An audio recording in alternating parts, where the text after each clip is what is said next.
anything that's on your application, it is fair game for them to now grill you on. Because a lot of students started fabricating about a decade ago. So now they're gonna ask a little bit about what you did. So if it's your research, you better know the hypothesis, what the results were. If it's a nonprofit, know essentially like what is the mission statement of that organization, all that type of stuff. Okay, convey your motivation to medicine. So this is kind of what I was saying earlier. When they're gonna most likely ask you, why do you want to be a doctor? This is your time to essentially show them how you're gonna be, how do you stand out from everyone else into why you want to be a doctor. Most students get nervous and answer directly back like, I like sciences, I like to help people, I like to solve problems. But instead of saying it, show it. So I'll show you guys what I usually do, and it's usually really successful as far as like attaining that question, what you should do to be able to show your personality, but also address the question. Prepare, don't rehearse. A lot of students know which questions are gonna be asked. There's a lot of like files out there or resources that you can know top 10 questions that will be asked. Do not like write a paragraph and memorize it and rehearse that. Essentially, this is supposed to be a conversation. They want to get to know you. So through what they ask, you need to have a conversation. And the more you're able to communicate, the more you're going to be able to converse. And actually, don't be scared to ask them a question back. You know, this is another human being and wants to figure out, like, do you fit into my school? And you guys all seem like really like communication oriented. Just get to be able to express yourself. Do not rehearse. You'll get thrown into the pile right away. Last thing is be a storyteller. And this is my favorite, and this is really true. I think that makes people stand out from anyone else. So there's something that I call, and I created, is the ribbon method. I teach all my like mentees and students and even peers like in residency interviews. Is essentially when they ask you something, you want to repeat that question back to them, and through that say an example or a story of how you portray those qualities, and then at the end restate the question. So I know that sounds a little confusing, but let's give an example. What's one way you showed leadership in your undergraduate program? A lot of students would come back and say, well, I showed leadership in starting the pre-medical Armenian Medical Society. They know that already. They see it in your application. So you want to say a story. So what I would always say is like, well, leadership is a great quality I hold dear at heart. It reminds me of the time that there were a bunch of students seeking some type of like group or program that they can go to for resources into what are the best steps to get into medical school. So seeing what the access was being limited and also how many people wanted something like that, I decided what's the problem with creating it on my own. Went to UCLA, saw the forums, created the group, and through that I was able to be a leader during my undergraduate studies. So I call that like the ribbon method. I just made that up on the fly, but that's how you want to do it. So now in the story you have not said, I am a leader, because on my application you see this. You've created at least like a visionary way for them to now see, oh wow, this person saw that there was a need for something, went out and did administrative things to get that club created, and now implemented it and has created a position that many generations can learn from. So that is, I think, what most people, when they interview you, want to be able to get after. Is everyone clear with that? So why do you want to be a doctor? You have to make a nice story like you did. No, You do want to make a story. You don't want to say like something very conventional back, because they're gonna make notes after, and you want to be remembered for. Can you make it like through like a personal health Yes. issue, for example? Yeah. So, but if it's in your statement, personal statement, or if it's in your application, you don't want to repeat exactly what you said. That makes sense. But you could say like, as per my personal statement, my aunt had, congestive heart failure. And sitting back and seeing it, you want to answer that through a story. Okay. But do not repeat exactly what they see already. I would say the key takeaway is that really is to be a storyteller, because now you have really shown them how you're different, instead of saying, like so many people say, I want to help people, I care for people. You're boring them. They're very busy people. They want to remember you. So one thing I want to also say is like the ribbon method. That's something I created. You don't have to do it like that, but you do want to say a story. Essentially, don't say it, show it. That's the number one thing. So these are like the generic questions that you're gonna get. The med school interview is really just to see why you want to be a doctor. So you're answering a very generic question that everyone's going to be asked. But the purpose is they want to see if you're able to communicate and if your personality is someone that they can work with. So it's your time to basically express yourself past the science GPA you have. So I'm gonna do, this is the last slide. I don't have anything past this as far as like interview wise.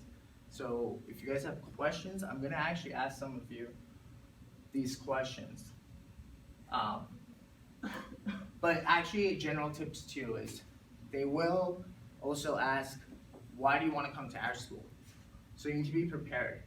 You need to understand what is something about their school that stands out differently. So let's say they have research coming. Like as you see in my application, I'm very research oriented. So I really do like the program here, and you would insert it. And I believe I can bring a lot of my assets from the previous experience towards your research. Or I hear you guys are opening this type of hospital. You need to know what about the school. That's number one. 2 general tips is like, be confident, be yourself, be enthusiastic. Something that is super helpful is be nice to everyone you meet. From the first person who says hello to you, who's not the interviewer, the receptionist, be nice to them and cordial, because they will go and say, I really like that girl with the short brown hair or something. Do not be cocky or very like, yes, I've done this, this, this. Don't do that. Do not, like, try not to stutter. Essentially, they want to see how you communicate. Because everyone has these grades. How do you stand out from the rest who have these grades? So we'll just try a couple of exercises. Actually, I would like to talk about these 2 real quick too. They'll try to trick you sometimes. Trick. They want to see how good you are on your feet. Can you like talk in a conversation? So they'll say like, oh, the coronavirus is happening. What do you think about that? You might innately freak out and be like, I don't know anything about coronavirus. But if you don't say it, be honest. Say, I don't know much about the coronavirus except like it has affected a lot of people. That's it. That's like your last line. But Affordable Care Act, euthanasia, they're gonna throw a lot of like controversial topics to you. There's no right answer. That's the thing. So do you just want to express, I have my, personally, I have my own views about that, but you don't need to express those views. But I know that whatever the patient has expressed is crucial and the number 1 priority, and through whatever the healthcare mediums are in that time, I would assess what is the best decision. Because that's really what they're going to test for, is patients are number 1. Are you there to protect them? They don't care if you are for or against euthanasia. But if you say, I'm for it because of this, that's a turn off. That's something now, like, you're being cocky. You don't know anything yet. How would you know anything about euthanasia? So these are things to stump you up. They might ask, what are the biggest problems in our healthcare system? What do you guys think is the biggest problems? Not everyone gets it. Okay, so that's how you would answer? Not like that. So answer that question, that's a great one. Answer. Oh my god, put on spot. Well, again, the whole point is you're gonna be put on the spot. Yeah. The biggest problem in healthcare is one of the biggest people have personally, I think, in their lives. They don't have access to healthcare itself. So it's not just in the healthcare provided, it's the fact that it's not provided for certain people, which I don't know if I'd say this, but I don't think it's fair because everybody deserves healthcare in my opinion. I don't judge people based on their backgrounds or their demographics. I would help any person, and just because the system doesn't allow me to give them that care, I think is a huge problem. I think that's a great answer. There was something you said that's really a hot word, is access. There's a big problem with access to care. If I was your coach, I would only add, maybe you add a personal story or something you notice as to, like, how do you know there's no access? Well, my friend is a patient, or my grandma is a patient, something like that, and I noticed that she can't even get a provider. So just watching her go through that. So now you've said a story, you show empathy, you show you care, and you don't even need to answer the question of, like, what I would want to change. You have said this is the problem, and I would like to see this. And you ribboned it too, by the way. Like, at the end, you wanted to say, like, that is a major concern and problem in healthcare today. You guys get that, like, ribbon method a little? Okay, so, oh, this is a good one to ask. What would you do if you don't get accepted into medical school? What's that? I will work on my application. Perfect. That's exactly what they want to hear. That is like the trick question. Like, if you say something like, I don't think I won't get in, or something like that, you really want to say, like, I will work on creating a stronger application for the next year.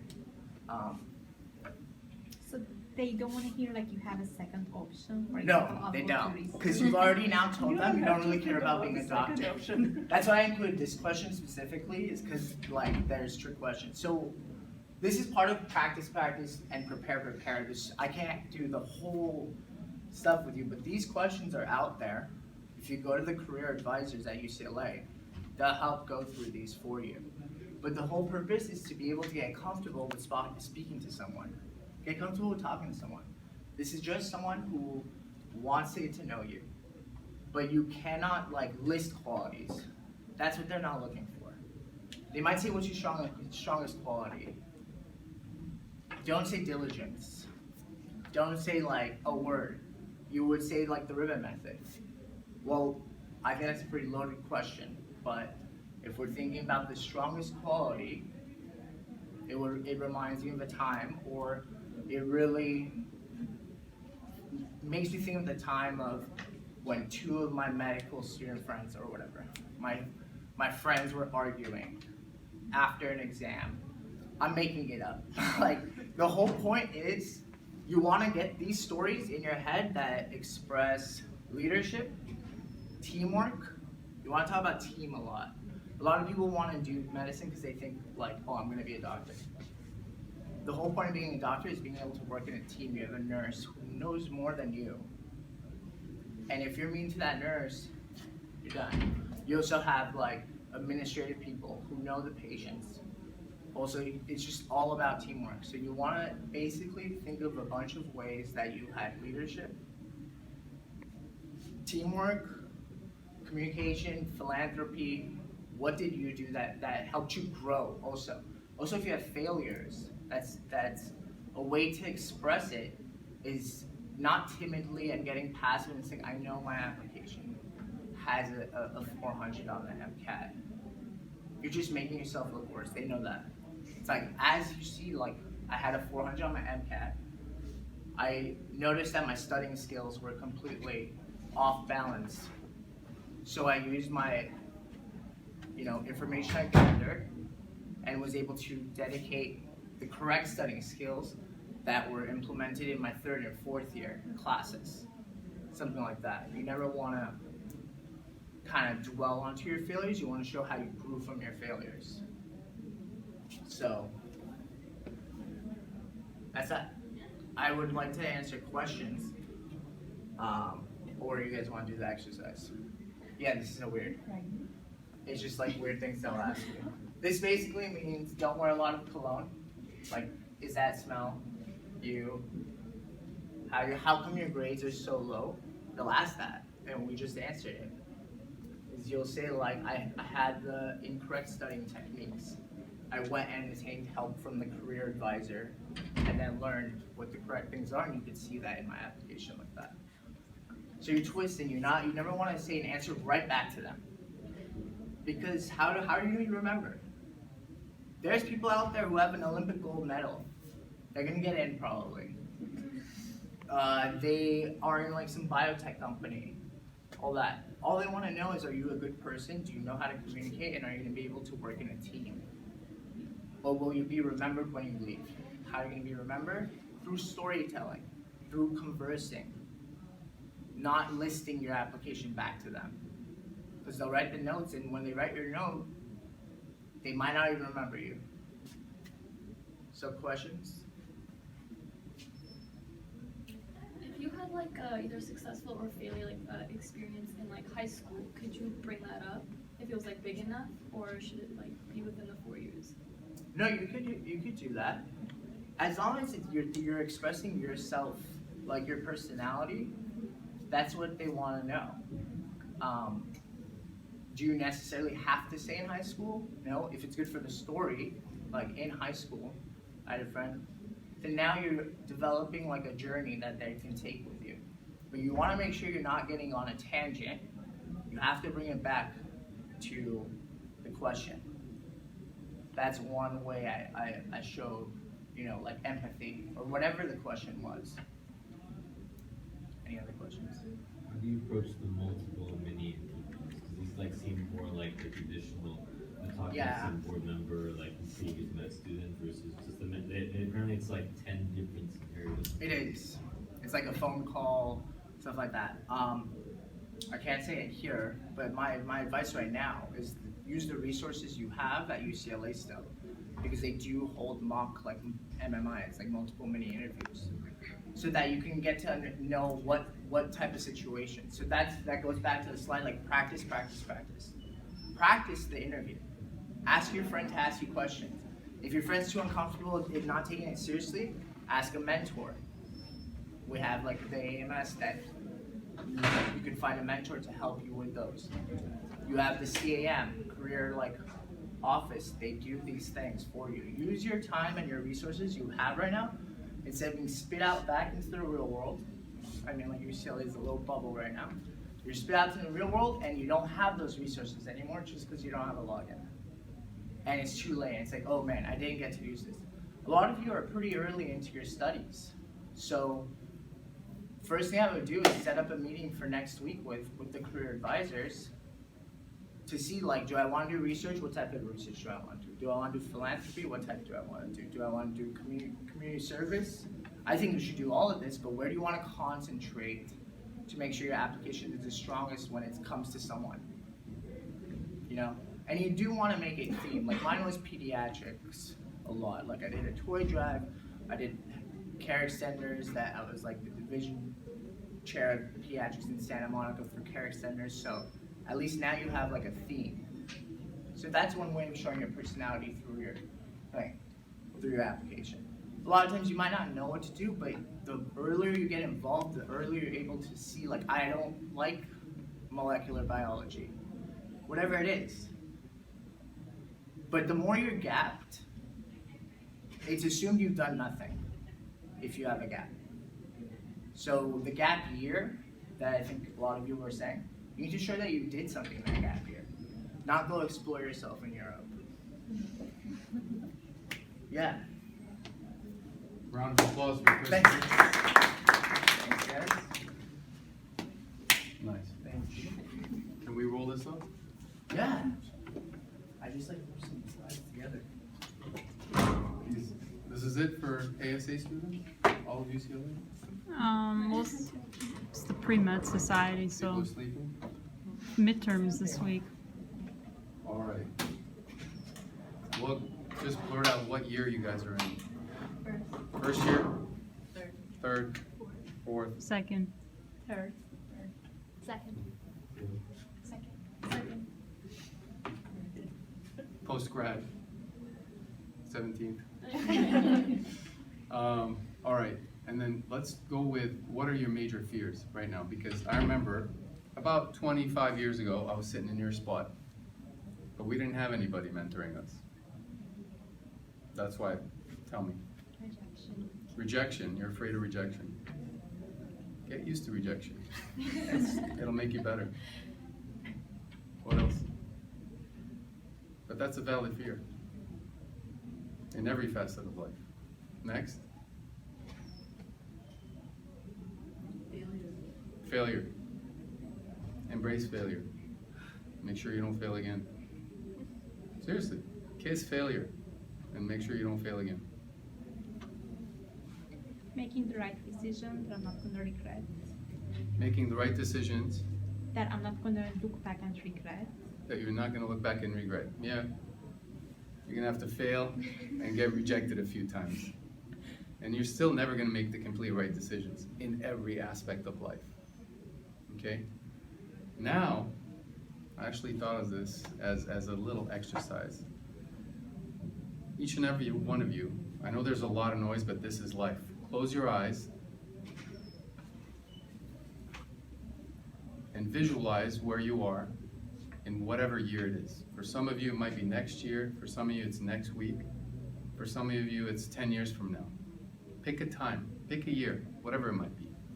And just visualize you, get into your own body. So get out of your body and your mind, get back into it, and just kind of paint the picture to yourself.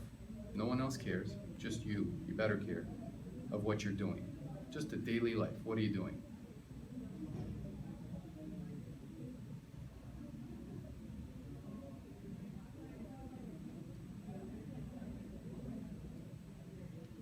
And also think about, is this causing me joy, or is this something I'm kind of regretfully doing?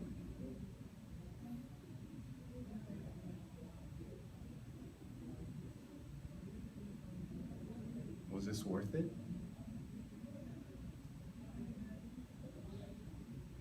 Did it suck getting here? Was it an easy road?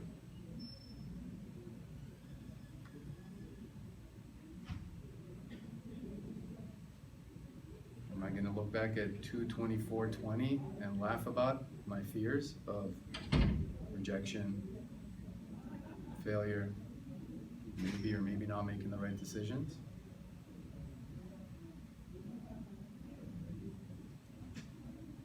Okay. In the interest of time, I'm compressing everything today because Chris took all my time. Kidding, I'm joking. But do this at home. You don't have to close your eyes. Do it in front of the mirror. Just look at yourself. Say, what am I? What am I to me?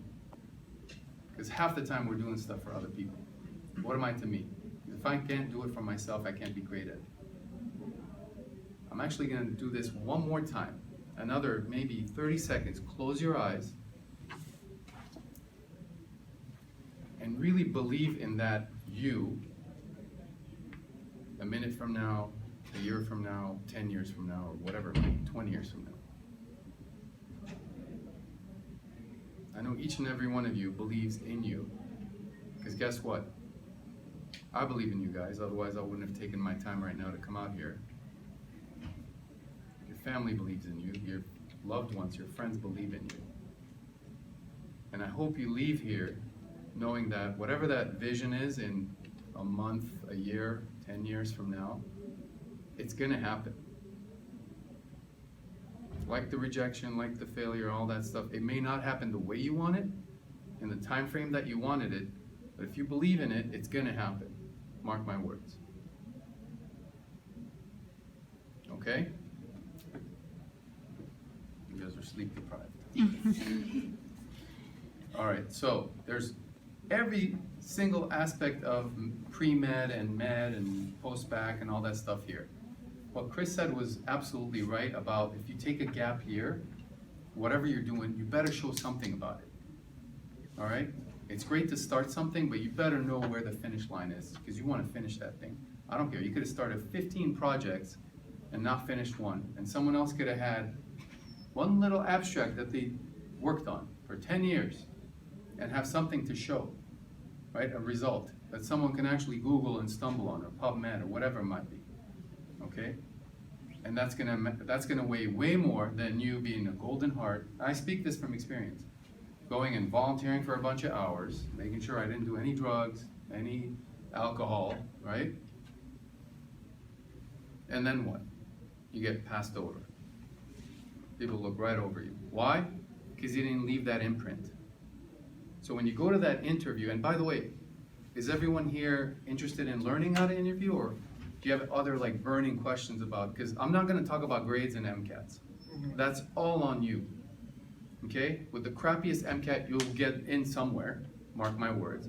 With the best MCATs, you may not get into simple places where, you know, Joe and Josephine Bruin got in, how come I don't get in? And I got better grades than them. There's no argument on that one. Okay, that's all you and the wall that you're gonna bang your head against. But any other things outside of interviewing that you guys wanna tackle today? Do you like your job currently? Do I like my job Yeah. currently?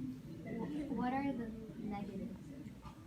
Ooh. Because That's why you made you guys do that exercise. All right, good. What are my negatives in work? As with anything, it's things that you feel like it's almost jealousy of yourself, putting yourself into that 1 minute from now, 10 minutes from now, 10 hours, 10 days of I'd rather be doing that. So paperwork, by that it's just typing notes. I don't like being on the keyboard and ruining my eyes. But there's a whole lot, you're never gonna find something that's 100% what you like. pick your poison. Exactly. Any other burning questions? If you just do MD, what are the chances that you can also do like something that's heavily or lightly research based, but just with an MD without the PhD part? It's still great. Even after you finish residency, you can do a fellowship, you can be in a lab. Now surgery, that used to be 5 years, actually most surgery programs, good surgery programs, after your 3rd years, they cut you off. You go to 2 years of research. And you take some call, so you keep your feet wet, you don't want to lose your skills, then come back and finish your 2 years. So it's 7 years. You know, we look at it from the administrative aspect that it's cheap labor. Might as well hire you while you're a resident at 1/3 or 1/4 the price you're gonna get paid as someone who's out practicing. So the system's using you too, once you're in. At any point, what I want you to realize, at any point you can do anything you want. You're your own limit. That's why I've got you closing your eyes, and once in a while just close your eyes and think, who am I? Gut check. Am I gonna give up early? But I also don't want you to keep doing something that you're like, I'm just doing this for my dad's sake. All right? Or because I told a bunch of friends I'm actually gonna go to med school. So what? If I was in your shoes right now, I don't know. I love I love treating patients, finding the solution. It's not a God complex, it's crack the code. I actually like programming. I hated analysis and all that stuff, but I loved, you know, opening locks or cracking programs. I guess that'd be a hacker or something, I don't know. Right? But that's the joy I get. And then getting into someone's head and coaching, which is what I'm doing now, and making them look at things differently. Right? Almost like you see games and NFL and NBA, whatever, which I don't watch much. All of a sudden you see the 180 visual. Oh wow, this is what it looked like from the other angle. Okay? So that said, the reason I teach the interview skills includes 2 to 5% of students or residents or physicians that realize, oh my gosh, this is not for me. All these things that I'm talking about myself actually fit better into engineering or research or business, you know, or I'm gonna use that MD, do the 4 years, and then go into investments and be an analyst. There's nothing wrong with it's the path. And you should take joy in the journey. That's why when you close your eyes and I said, look at yourself in however many years, because all we think of like, I gotta get from here to MD, I gotta get from here to that diploma. And guess what's gonna happen? People are gonna say, how was UCLA? Man, I could tell you that. It was just running from here to Louval Commons, right? That was my joy over there, hanging out with my North Campus friends, and coming back to Geekville. You know, and just putting my nose down in biomed library in the dust and darkness and, you know, being low on vitamin D. That's not the point of this. So do it and do it right. And to do it right, I really think this is where I wish I had this skill. Is it okay to erase math sciences 700 here? What's the question you would dread someone asking you? Fire away. Put on. What is a question you would dread someone asking you?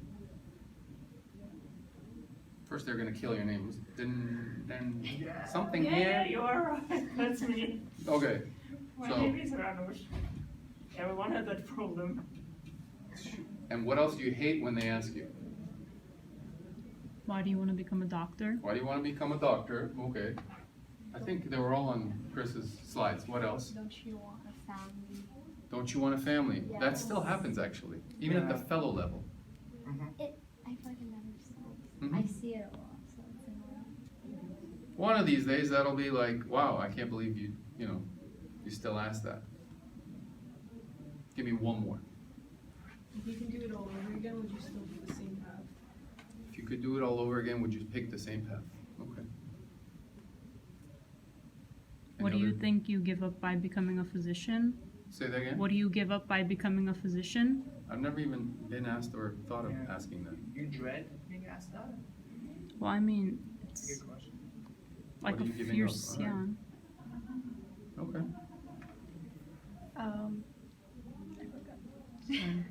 That's okay.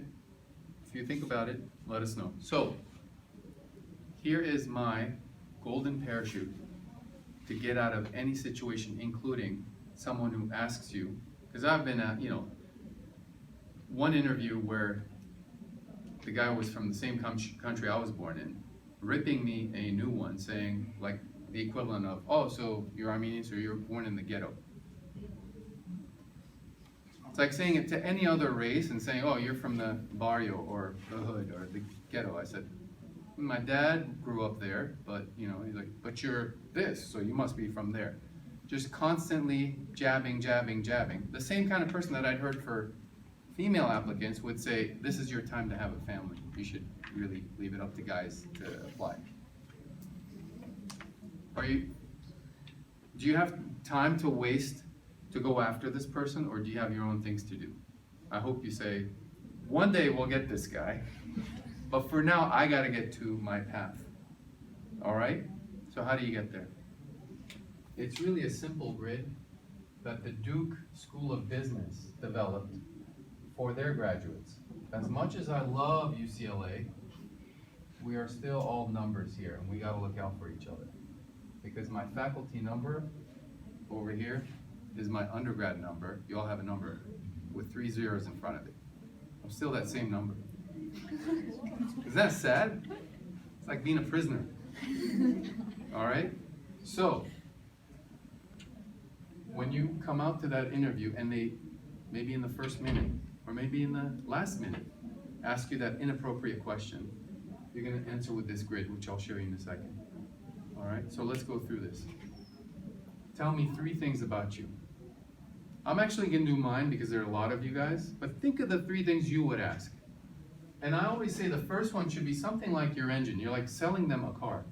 You go to a party, right? You don't just show up, it's Christopher's party, here's a little present and I'm gonna disappear. No, right? We all have egos. It's, hi Chris, I brought you this. It's a nose spray. Okay? I'm improvising here. You need it, I know you need it. It works twice a day. It clears your allergies. All right? And it costs $17. That's one way of selling it. How about if I said, Christopher, there are 3 things I want you to know about this spray. Let me turn it so there's no branding here. Okay? It's 99% effective in treating allergic rhinitis. It's cheap, and it's really easy to use. It's 99% effective in studies. It's been shown to work way better than blah, blah, blah, and blah, blah, blah. Okay, why does that matter? Because you want something that works right away, so that maybe you don't need medications after that. So it's effective. How? And why does that matter to you? The second thing I told you about was it's cheap. It's $17. Why is that important where all the other competitors are $40 plus? The third thing I told you about, it's easy to use. Okay? Compared to other sprays that might leak out, why is that important? Well, you don't want to just sit there and then dribble for 2 hours while you're having a meeting.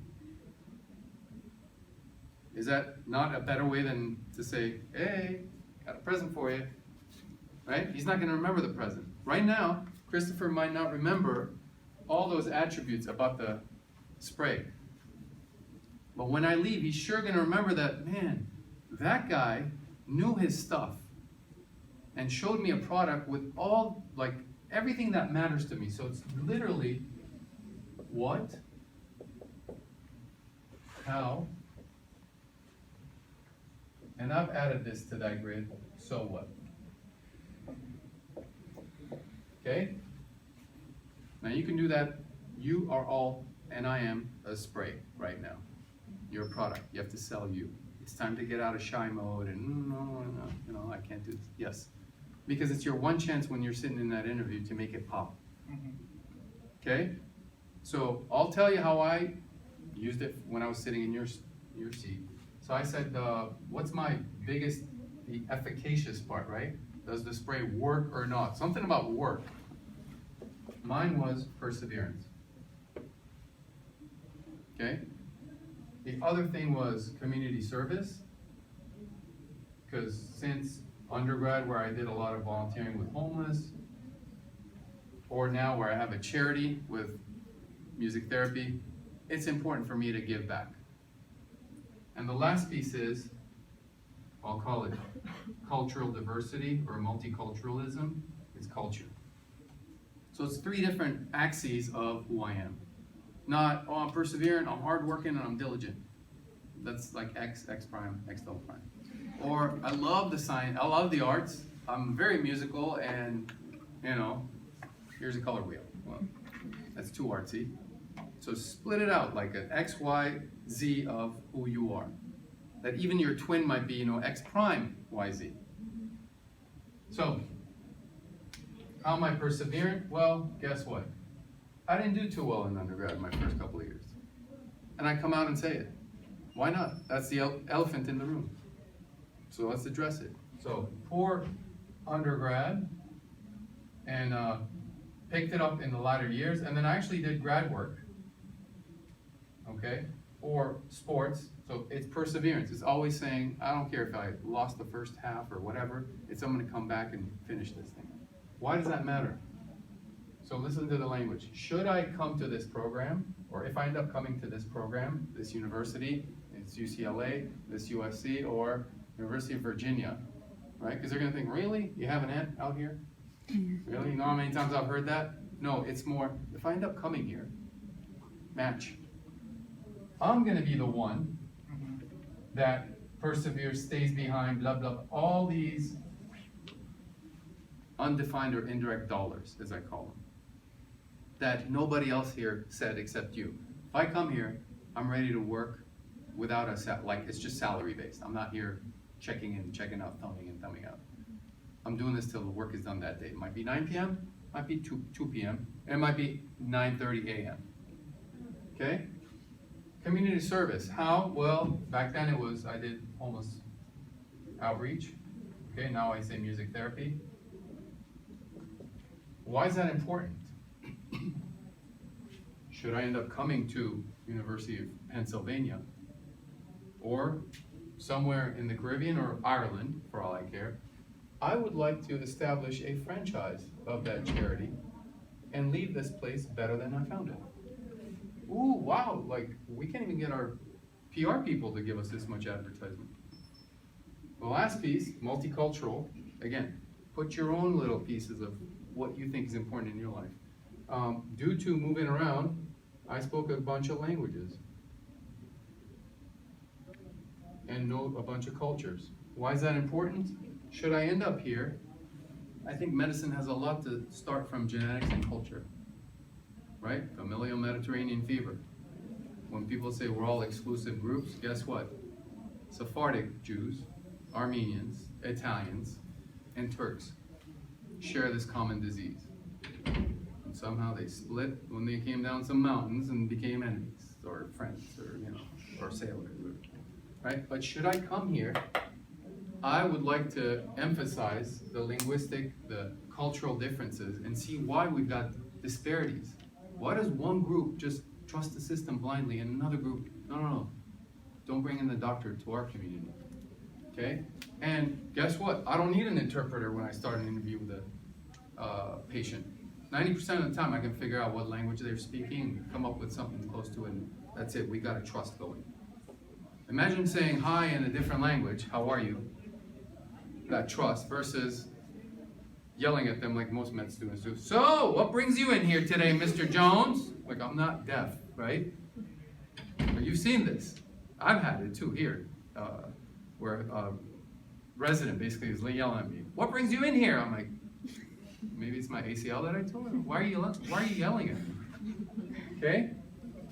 So, again, it's somehow indirect goods that you're bringing. You're not bribing them.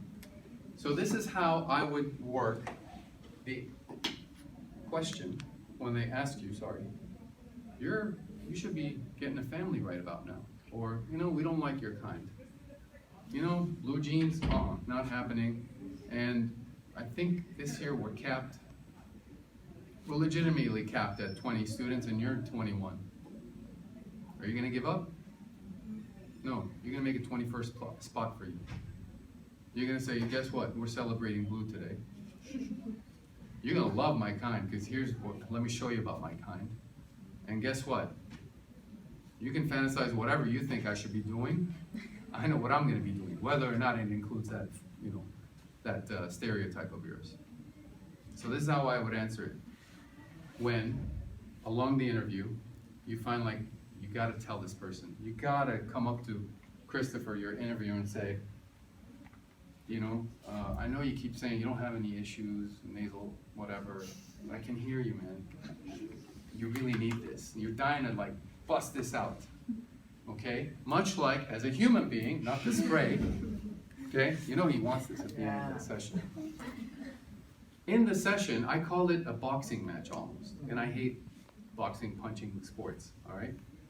So when the interview comes in, it's going to be, I don't even know how to say this ethnic name. It's like I'm being cutesy. A lot of dorky interviews happen that way.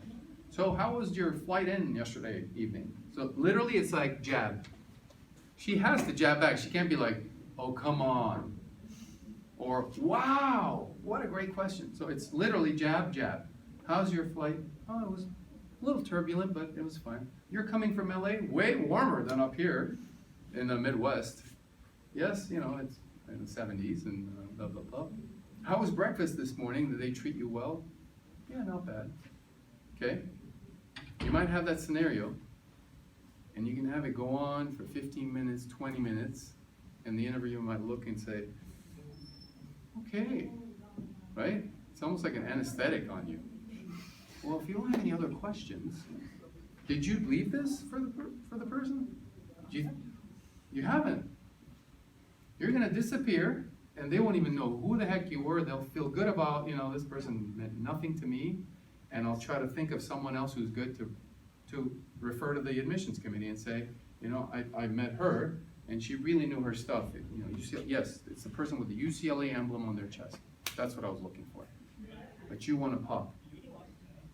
That's one scenario where you might say, after the person says, so any other questions? Before I like hand you out of the room, well, actually, can I tell you about me?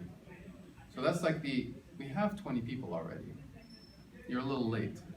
Actually, I'd like to tell you about me, if I may. What's the person gonna say? No, get out of here? 1% chance. But 99% of the time they're gonna say, okay, go ahead. And you'll see their body language just go, sink into their chair. Because they want you to speak. It's your time. Okay? When you go to a concert, do you want to be asking all the questions like, are you going to come out yet? No, you want them to come out and go, I'm here, this is my show. And here's how it is. Here's my band, here's my art director or music director, and we're doing this. Okay? So that's one scenario of a boxing match just going like, tick, tack, tick, tack. That's not a good impression. Okay. The other opposite scenario is right off the bat, it's what you actually said. It's, hi, welcome to the University of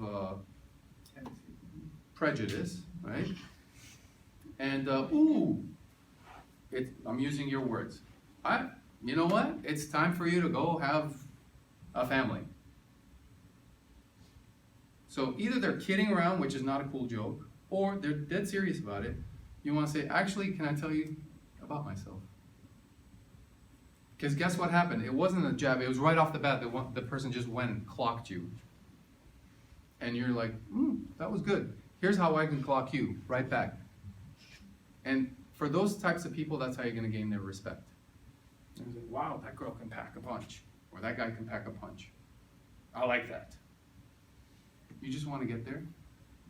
For me, for that particular school, it was one of the Harvard fellowship programs that I actually ended up getting an admission to. And I was like, that's too vile. Even if the guy was kidding. Because he was on the spectrum and like that's how he exuded his testosterone. Is like, I can't deal with this guy for 2 years, 3 years.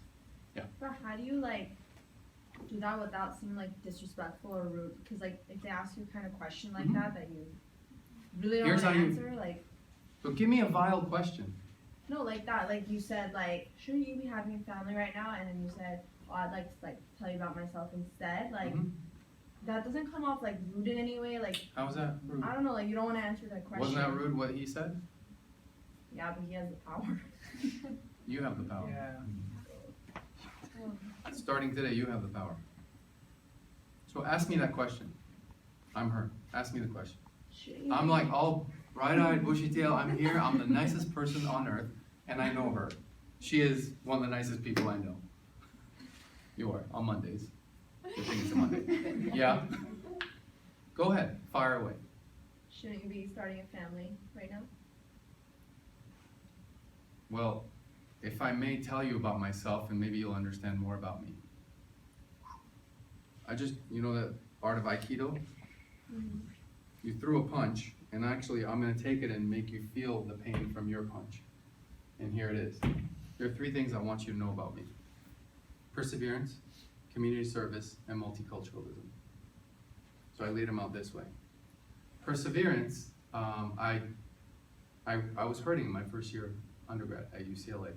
Car accident, blah, blah, blah, blah, blah. And whether it was that or in sports, where I'd be, I don't know, losing by 20 points with my team, where I was thinking, we're gonna lose by 19 or less. Okay, why does that matter? Should I end up coming to University of Prejudice, I will be the one who perseveres till the end. You can count on it. That's my nature. To see every last patient until the clinic's finished. I'm not signing up for hourly work. It's a career. And it's a way of life for me. The second thing I told you about, multiculturalism, or community service, sorry. I worked with the homeless on my free time, and more recently started a music therapy nonprofit that's in 9 states. Why does that matter? I'm bringing you money. Should I end up coming to University of Crapola with your attitude, I would like to start a franchise here and represent yet another state. And we do this all by fundraising and it'll help social media and blah, blah, blah, you know, all these things, millennial stuff, okay, whether they understand it or not. The third thing I told you about was multiculturalism. Due to the fact that I lived in many different areas in the world, I'm fortunate to be well-versed in 6 languages and know a lot of cultures. Why does that matter? I think medicine really starts with genetics, culture, and all these different norms, right? Biopsychosocial, that I feel like I'm fairly well-versed in, but I want to perfect those skills.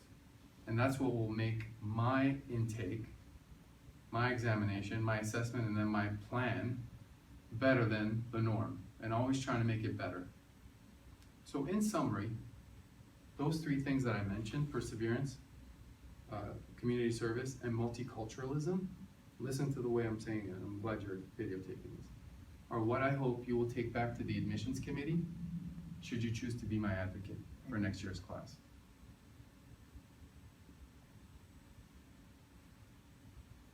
What if they come back though and they just like won't quit? You just come back and you didn't quit. No, 'Cause like, but you that, just say like, oh, it seems like you have like a lot on your plate with starting your franchise, this and that, and you think you'll have time for a family? Is that in your future plans? Like, how do you answer that's actually, so there, it depends on what kind of person you are. Yeah. If you're super nice, you might say, well, I'm still thinking about, and if you're kind of a hard person, you might say, that's something that I will have to decide when the time is right. And it's more of a personal thing, no offense. Right? Yeah. I mean, how dare you ask me when and how to start a family? Yeah, that's. But you're not gonna say that, obviously. Question? Like if they give you a scenario, is that a right and wrong answer? Usually that comes out in the Multi-interviews? Yeah. A right or wrong answer? like in a scenario situation. Mm-hmm. Like would So you let's do take this one or where- that? Sure, let's say the mom and the child, or they're enacting something, or maybe it's just a visual example. And the child's acting out, you know, but she's 17, and the mom's saying, test her for drugs. There's a right and a wrong answer. But like going back to what Christopher said, you may not know, oh my gosh, what state are we in? There might be a state rule, or it might be national law, right? You can easily say, well, in that scenario, I hope to be well-versed by the time I finish your program, to know what the legalities are and the ethics are behind this question.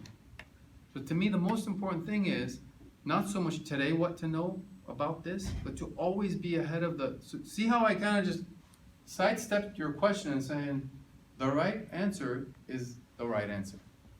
So you don't have to actually answer. You don't have to. If then they say, well, what would you do? And you'd say, you know, as I said, I would want to make the right move. And in a scenario like that where currently I don't know that exact answer, I would have to look it up or call my superior, or call the CDC or NIH, whatever regulatory body that oversees that type of scenario. Does that make sense? Dig, and you only get better by being exposed to different scenarios like that. Yeah. In terms of the MMIs, I've been told that there's like a manual online with like all of the possible questions they could ask you. I think you purchase it, but I've been told that. So that's like a good resource to look for. And to practice. Yeah. Yeah. And don't ever lie and make stuff up. Yeah. Because they might say, you know, how do you solve healthcare? I know how to do it. Yeah, no you don't. They don't even know. Yeah. Okay? That is a complex question. What I can tell you is, again, it's the right answer is the right answer. What I can tell you is, it's really, the dynamics are changing, and that question might require a different answer in even 1 year as our homeless population's rising. For all the agriculture and food that we have more hungry people. We have disparities, right? Whether or not someone's rich, they might get a different kind of care, for better or for worse. right? Some VIP treatment in the emergency room could actually be really bad. I can over radiate you. Let's go, CAT scan head to toe versus no scan. All right? I'd like to emphasize what Rafi said. With the ribbon method or his method, the purpose is you need to have this ammo in your head of what you know your top 3 qualities are, or stories that you can like put in the door, whether they like it or not. The purpose is to prepare in your mind so that when that opportunity comes, you sell yourself, just like the nasal spray. That he still wants. That you still do What about want. if it's the opposite? Like, what's your biggest like mistakes that you've made? Like, do you also have to have like this method? Do you have to follow that? You can. Have you thought of the biggest mistake you made? Yeah. Better prepare. You want to share it? You don't have to. Mistake.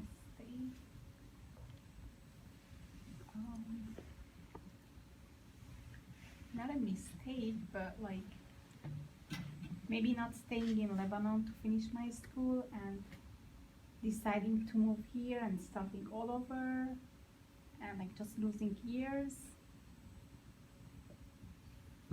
It's ending on a sad note. I don't want to finish with a tear. I want to smile at the end. Yeah.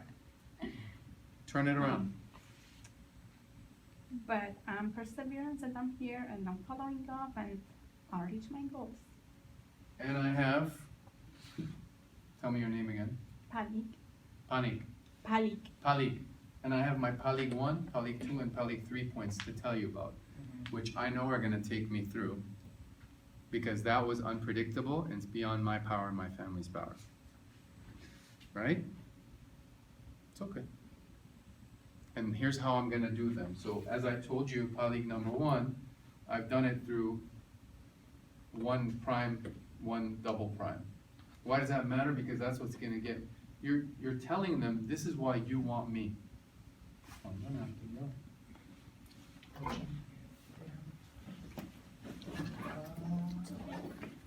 I'll get it out. Okay, thank you. We got it, we got it.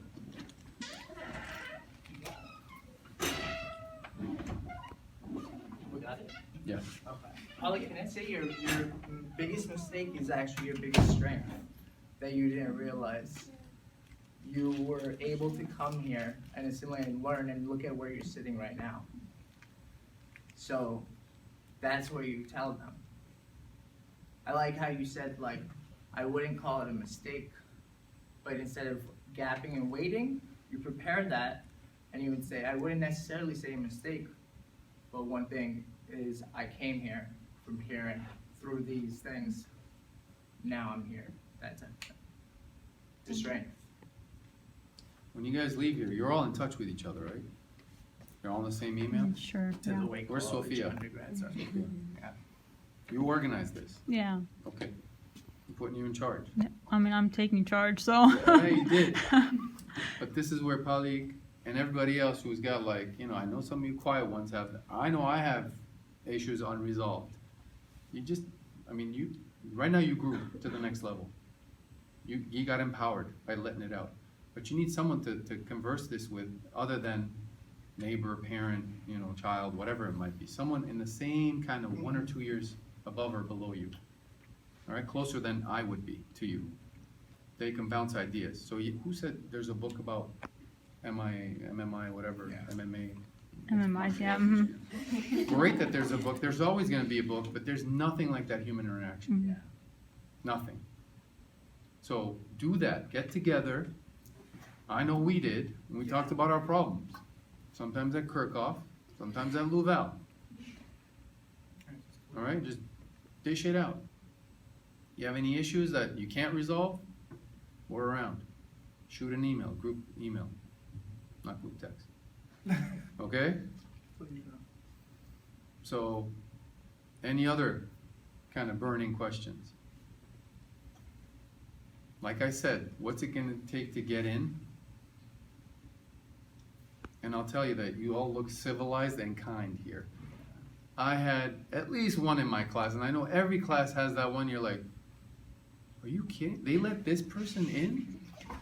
There was one in my class, he was actually a UCLA undergrad, okay? And he was a little younger than me. Got in, this guy, I mean, he was mutilating the corpse and wanted to be a pediatric surgeon. Like, even a smaller body. I'm like, I wouldn't trust you with a cockroach, man. Like, so, but he, 0 people skills. He's actually faculty, if I'm not mistaken, now here, but I don't think they let him operate. Like, he's just he's a complete research track. Like, stay in the lab, right? But there's gonna be all kinds. You don't care. It's you, but what I want you to do is get out of your shell. It'll take time, it's not gonna be tomorrow. And just know how to make you that spray that Chris really, really wants now all of a sudden. He didn't know about this before. Now he's like intrigued, like, and he doesn't even know the name. If you told him, if you lined up a bunch of sprays, he'll be like, that's the one, the green one. Because when it's time for you to get reviewed with the committee, they're not gonna remember Palig or Haranush, or Sophia. They're gonna go, the one from Lebanon, I think it was the one. Was that the one from Lebanon? The one from Lebanon? Yes, she knew herself. Because she knew how to convey herself. That's all you're trying to ding, little bell going off, a little light in the person's mind to think, let's put it this way. Whether you're gonna now pick someone in your turn, right? When you're, what do you want to go into? You don't know. I have a few choices. Okay, Plastics, maybe. plastic surgery. Now you're gonna pick someone who wants to do plastics. Pediatrics. When you're sitting there, you're gonna be called on at some point in your career to go, there's some pediatric applicants. Do you mind interviewing a couple of them? Now what's going on through Hiranush's head? It's like, oh crap. There's like 5 of them in the next 5 weeks I gotta interview. But she also is smart. She's thinking, I don't have to like all of them. All I gotta do is make sure I go back to the committee at the end of the month or 2 months, right? Because there's gonna be a meeting. Who did you like? All I have to do is show them one person.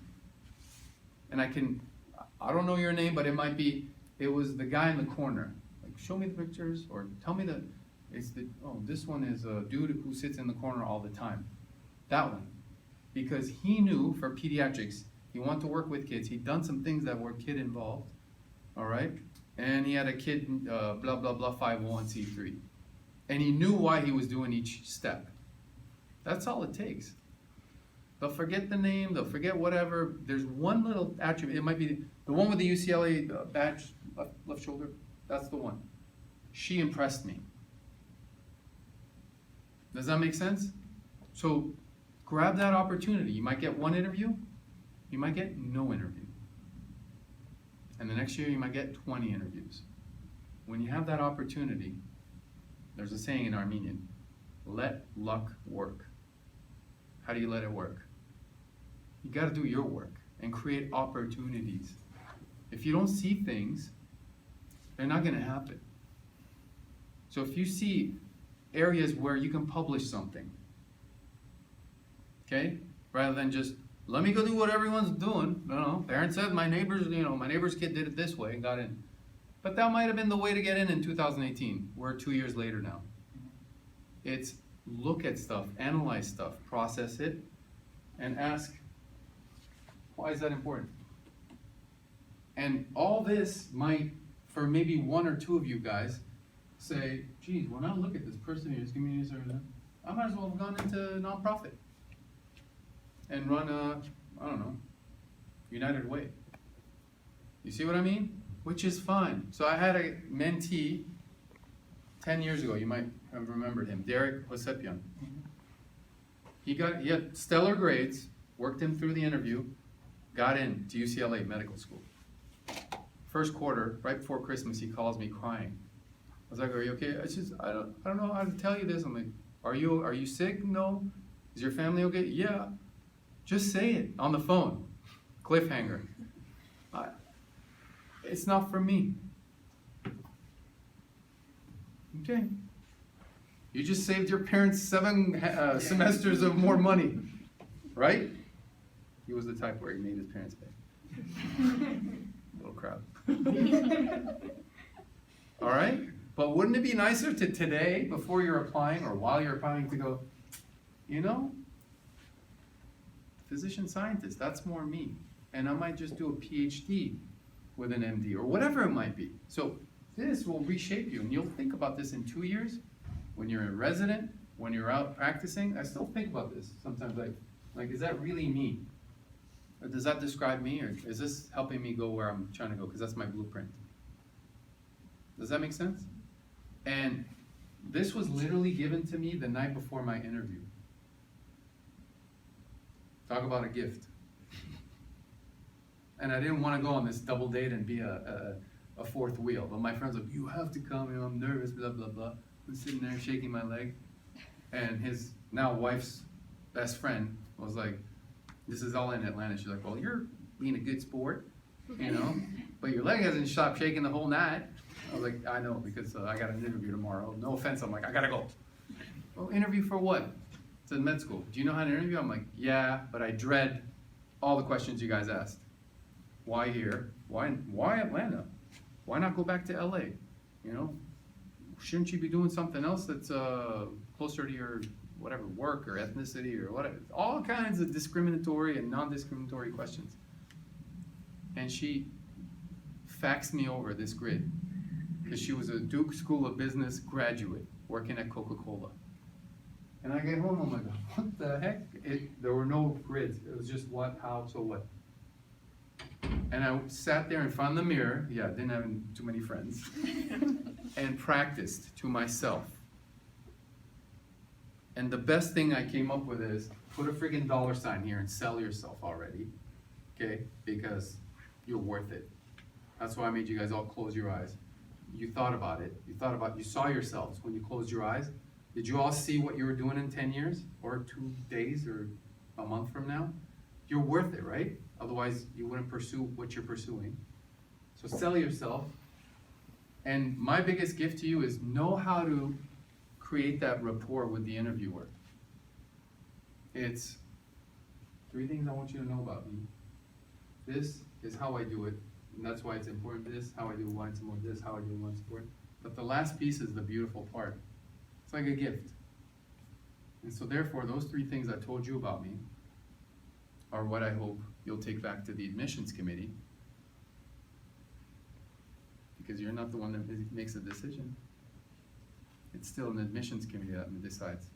You see what I mean? There's a little bit of passive aggressiveness in there, especially if they're being a jerk and saying, your time to have the family. What I hope you take back to the admissions committee, should you choose to be my advocate. Not, please take me, versus, I don't know, maybe I'll come here. It's literally, it's gotta be a match. If you choose to be my advocate, you'd be stupid not to, based on what I told you, but that's understood. Maybe you'll take this back and you shine, because you're looking for that one, UCLA badge, or the guy in the corner, or blue sweater, right? That you just wanna shine to the admissions committee. They called on you, right?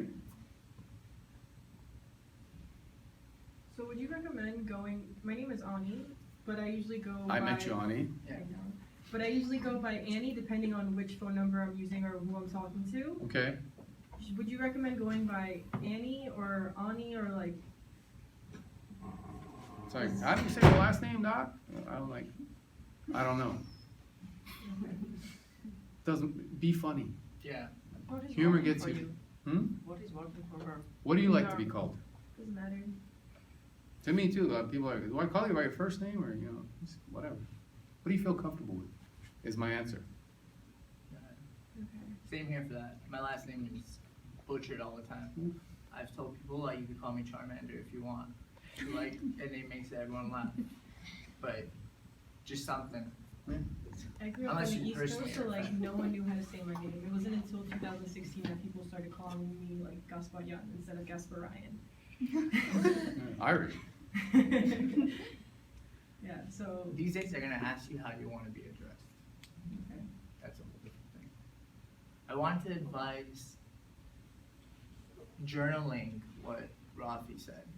So journaling helped me a lot to stop the continuous thoughts, and it gives you like a legend, or at least like a keystone to come back to. So journal these, actually write it out, because one, you're actively thinking about it. Two, you're putting it on paper. Three, you actually have, when you get anxious during times, something to stick back to. And then breaking out of your shell, Rafi said, I told one of my mentees once who used to draw like anatomy, and I would tell him, give this to the interviewers, and he didn't want to. He didn't want to break out of his shell. He got 0 interviewers. Next year I told him, like, this is your time to take that drawing with you. So I told him to make copies at his interviews. He came in, and one of his points I would say is like heart, and then he busted out the heart that he drew and gave it to each one. So when that community is like, oh, that's the guy who drew the heart. So break out of that shell.